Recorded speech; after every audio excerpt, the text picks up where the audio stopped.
Hi everyone, this is our channel Around My Story. Please like, share and subscribe. 7 ans peut être un âge très critique dans la vie d'un être humain. C'est l'année où l'on passe du CP au CE1. C'est peut-être aussi l'année où l'on pratique pour la première fois un sport qui façonnera notre avenir. Mais pour moi, c'est l'âge où mes parents ont décidé de mener des vies séparées. J'ai grandi comme n'importe quelle fille ordinaire, j'ai fréquenté une bonne école maternelle, j'ai fait du sport et j'avais de bons amis. Mes parents, si je me souviens bien, étaient toujours de bonne humeur, l'un envers l'autre et partageaient la joie d'élever leur fille ensemble. Je n'ai que peu de souvenirs des mauvais moments où mes parents se disputaient. Le pire souvenir dont je me souvienne est celui où, à l'âge de 7 ans, allongé dans mon lit, mes parents sont entrés dans ma chambre et mon père m'a dit « Tania, ta mère et moi allons divorcer. » Ma première réaction a été l'instinct naturel d'un jeune enfant qui consiste à me faire des reproches. Lorsque j'étais enfant, j'avais souvent plus d'une fête d'anniversaire. Cela semble cool, mais ce n'est pas ce que l'on croit. Je suis une enfant issue d'un divorce. Mon enfance ne m'appartenait pas, elle appartenait à mes parents. Je me suis perdue dans tous les efforts que j'ai faits pour apaiser les deux camps de ma famille. En me déplaçant seule entre deux filles distinctes, j'étais en marge de chaque famille. Jamais une initiée. Les personnes que j'aimais le plus n'étaient jamais dans la même pièce. Et beaucoup d'entre elles ne savaient même pas qu'elles existaient. Je manquais des événements et des célébrations parce que je devais passer du temps avec mon autre famille. Les enfants issus d'un divorce apprennent à faire face à ces difficultés et à cette instabilité. Mais à l'âge de 10 ans, je ne voulais plus m'en préoccuper. Je ne voulais pas vivre dans 2 maisons différentes, avec 2 chambres différentes, des vêtements différents, des jouets différents, des amis différents et des règles différentes. J'étais une enfant de 10 ans, prise entre le marteau et l'enclume. Un jour, j'ai dit à mon père que je ne voulais plus lui rendre visite. C'était un acte courageux et ignare, pour être honnête. Nous ne saurons jamais si c'était la bonne décision ou non, mais à l'époque, aucun de mes parents ne possédait la stabilité émotionnelle nécessaire pour trouver une solution plus positive. C'est ainsi que les choses se sont passées. La lutte pour le pouvoir qui était restée latente entre mes parents a éclaté à nouveau. Et cette fois-ci, c'est moi qui en ai été la cible. Cette fois, j'étais responsable de la discorde. Dans une maison, on me blâmait. Dans l'autre, j'étais une victime. Il n'y avait plus de fêtes d'anniversaire multiples. Au lieu de cela, il y avait la stabilité et la cohérence dans une maison, la colère et l'évitement dans l'autre. Les choix entraînent des conséquences et, au fil du temps, j'ai perdu le contact avec la famille de mon père. Il est difficile de rester en contact avec des personnes liées à quelqu'un que l'on a repoussé. Des cousins avec lesquels je jouais ont été rayés de ma vie. Nous ne nous sommes plus jamais rendus visite.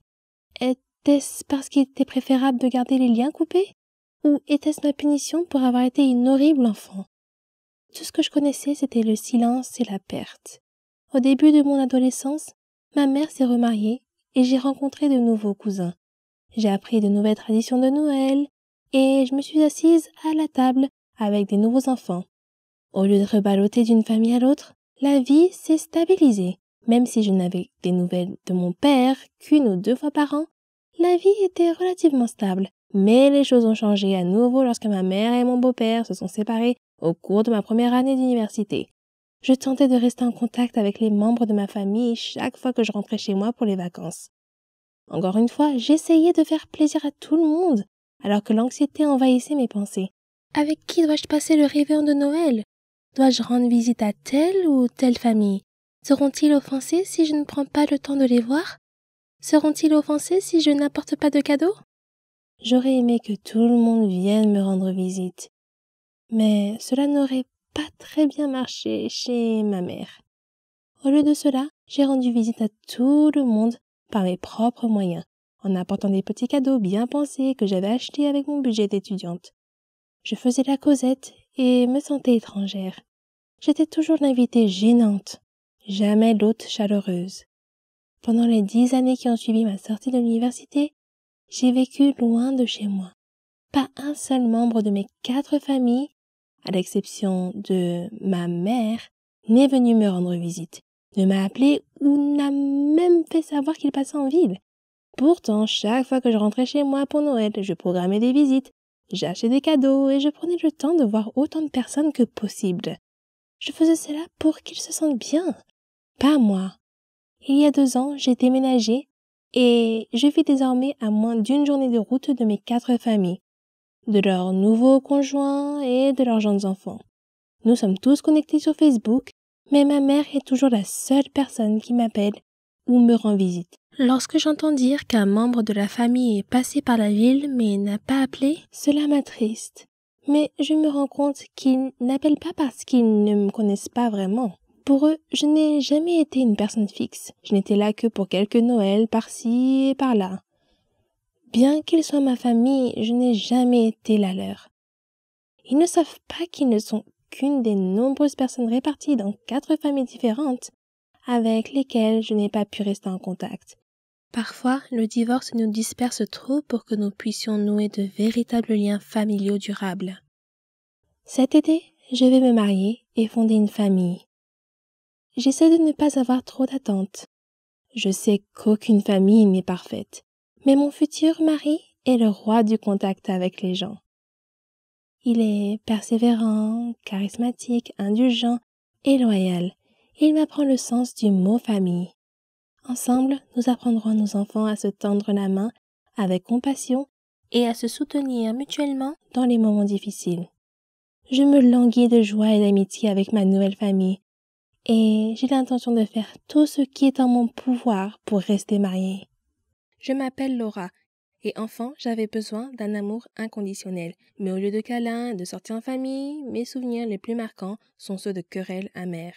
Ma mère n'a jamais voulu d'enfant, dit-elle. Elle m'a dit que la seule raison pour laquelle elle ne s'est pas fait avorter est qu'elle a découvert la grossesse trop tard. Mon père est parti quand j'étais très jeune, ce qui a rendu ma mère très rancunière. Elle devait rester et être la mère responsable, ce qu'elle détestait. Un jour, mes grands-parents m'ont emmenée avec eux et je me souviens avoir pensé « Voilà ce que devrait être une vraie famille ». La relation s'est complètement dissoute lorsque j'étais adolescente. Le premier amour de maman a toujours été les hommes et quand j'avais 15 ans, elle a déménagé en Afrique pour un petit ami sans me le dire. C'est quelque chose que je n'ai pas pu pardonner, d'autant plus qu'il n'y a jamais eu d'explication ou d'excuse. Elle m'a contactée depuis, mais toujours pour me demander de l'argent. C'est pourquoi j'ai pris la décision de couper les ponts avec elle. Je mets le comportement de ma mère sur le compte d'une éducation horrible, mais elle ne peut pas trouver les mêmes excuses pour son père. Mon père a eu une enfance charmante, mais il n'a aucune émotion ou empathie pour qui que ce soit. Cela fait 7 ans que nous ne parlons plus. Bien qu'elle soit proche des parents de son père et qu'il l'ait encouragée à réparer leur relation, elle n'en a tiré que de la souffrance. Après avoir quitté ma mère, il a fondé une nouvelle famille. J'ai eu beaucoup de mal à le supporter, alors qu'il avait fait si peu d'efforts avec moi. Les problèmes que j'ai eus avec ma mère et mon père ont gravement affecté ma santé mentale tout au long de ma vie. Aujourd'hui, je vois régulièrement un thérapeute qui m'aide à gérer mes émotions. Lorsque je me marierai l'année prochaine, aucun de mes parents ne sera invité. J'ai grandi en pensant que j'avais fait quelque chose de mal pour que mes parents ne veuillent pas de moi. Mon seul regret est de ne pas avoir dit à mon père à quel point je le détestais. Je ne déteste pas ma mère, j'ai juste pitié d'elle et j'aimerais qu'elle se rende compte de ce qu'elle a fait. Mettre fin à tout contact avec un parent peut sembler extrême, mais pour moi, il s'agissait d'un acte d'autopréservation. Mon père est parti quand j'avais 8 ans et je n'ai pas parlé une seule fois à ma mère depuis que j'ai déménagé en Allemagne il y a 10 ans. Elle n'était pas maternelle et avait un très mauvais caractère qu'elle déversait sur moi. Elle n'était jamais affectueuse et je ne me sentais pas aimée. Je pense que ma mère a peut-être eu une enfance difficile, ce qui signifie qu'elle n'avait pas les ressources émotionnelles nécessaires pour être un bon parent. Après avoir grandi et avoir eu ma propre fille, notre relation s'est détériorée. Ma mère n'est jamais venue me voir, ni voir sa petite fille, mais elle a noué des liens étroits avec la nouvelle famille de son fils. J'ai souffert qu'elle s'efforce de passer du temps avec les enfants de mon frère et non avec les miens. Avec le temps, j'ai accepté le fait qu'elle ne m'a jamais aimée. Je ne la déteste pas et je ne la plains pas, mais je ne veux plus d'elle dans ma vie. Andy n'a pas parlé à sa mère depuis 25 ans, après qu'ils ont cessé de communiquer au début de sa vingtaine. Pour lui, le problème était un manque de respect et de valeurs communes. J'ai grandi dans un foyer où les enfants devraient être vus et non entendus, où l'opinion de mes parents était la seule valable. Nous dînions en silence et mes parents ne m'ont jamais encouragé dans mes centres d'intérêt ou mes activités. Il affirme qu'il n'a jamais été félicité pour ses réussites, mais seulement critiqué pour ses échecs. Quoi que je fasse, ce n'était jamais assez bien. Si je réussissais quelque chose, mon père devait toujours prouver qu'il était meilleur. Les règles de la maison étaient strictes et il devait se coucher à 20 heures tous les soirs, même à l'âge de 16 ans. Mais au lieu de dormir, Andy écoutait la radio pour échapper à l'ennui. Il s'est rapidement intéressé à l'actualité et à la politique, ce qui lui a donné une nouvelle vision du monde. Cela m'a permis de réaliser que les opinions de mes parents étaient conservatrices, sexistes et racistes.